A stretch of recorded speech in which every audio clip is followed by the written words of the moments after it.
Moi, j'ai 5 enfants. J'ai une fille aussi qui est infirmière. Et elle était enceinte. Puis là, je me dis, ah mon Dieu, elle est en première ligne. Donc là, je dis, qu'est-ce que le père peut faire là-dedans? Le P-code, par exemple. Ça, c'est la clé de démarrage. C'est derrière ces lettres que se trouve peut-être la formule magique pour que le virus ne soit plus qu'un mauvais souvenir. En tout cas, Yves Urtubise y croit dur comme fer.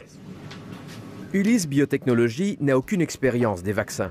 En fait, ici, à Trois-Rivières, on élabore des produits de type bactérien qui ont pour objectif de favoriser la croissance des plantes. Ici, c'est la première étape de sélection des souches.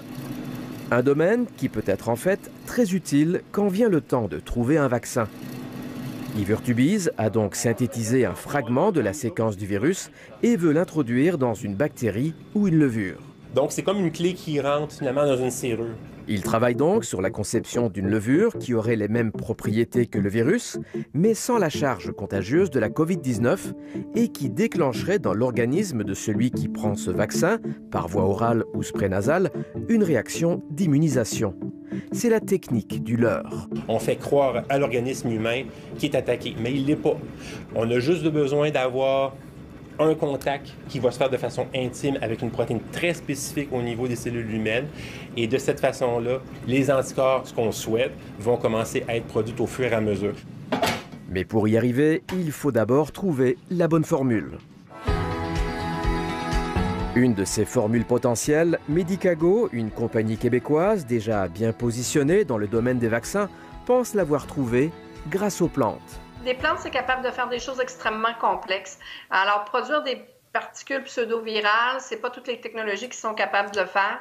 La plante est capable de le faire. Des plantes, c'est facile à faire croître. C'est ce qu'on fait dans nos serres. Notre technologie fait en sorte qu'on produit très rapidement. On a produit un vaccin. C'est un vaccin qu'on est présentement en train d'étudier chez les modèles animaux et on prévoit commencer les études cliniques cet été. Pour la plupart, c'est surtout les petites compagnies qui sont en avant. Selon Brian Ward, sur la centaine de compagnies dans le monde qui travaillent sur un vaccin, et ce, peu importe la méthode choisie pour le développement, celles qui vont réussir devront s'unir pour desservir la planète. Il n'y a aucune compagnie à ce moment qui peut produire un vaccin suffisant pour toutes les personnes du monde. Je vais prendre ton échantillon. En attendant, de son côté, pour justement produire un nombre astronomique de doses qu'il espère prochainement efficaces contre le virus, Yves Urtubise utilise des fermenteurs comme celui-ci.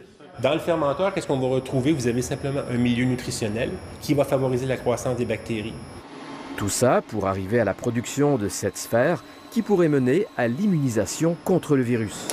La première étape qu'on va avoir, ça va être le contrôle qualité, la stabilisation. Il faut donc s'assurer qu'on a une culture pure, que les sphères sont comme on veut. Les bactéries et probiotiques, Mathieu Millette connaît et a décidé de se joindre au projet, puisque dans cette course, l'union fait la force. Il travaille chez Bioca+, qui produit des millions de gélules et yogourts pour rééquilibrer la flore intestinale. Il pense que son secteur a toute sa place dans cette course au vaccin. Utiliser des bactéries vivantes comme vecteurs de vaccins, c'est une idée qui date de, je dirais, une vingtaine d'années. Donc, c'est de plus en plus étudié. Il y a beaucoup de ce type de vaccin qui est utilisé dans l'industrie animale. Chez l'humain, à ma connaissance, il n'y a pas encore de précédent. Donc, c'est vraiment très innovateur.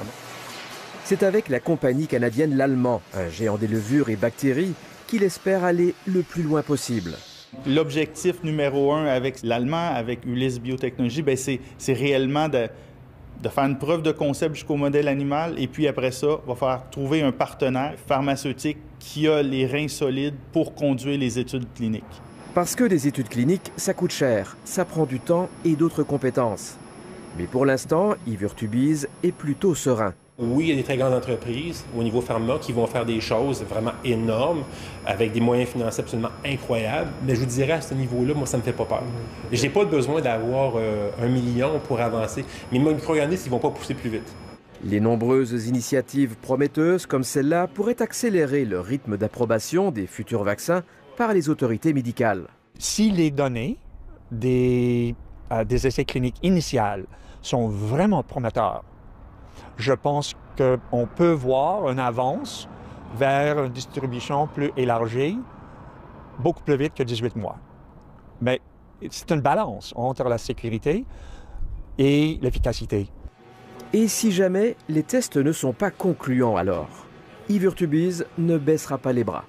COVID-19 va changer, a commencé à changer, et il y a d'autres virus qui vont venir. Donc, le système qu'on propose, c'est un système qui va toujours être modulable.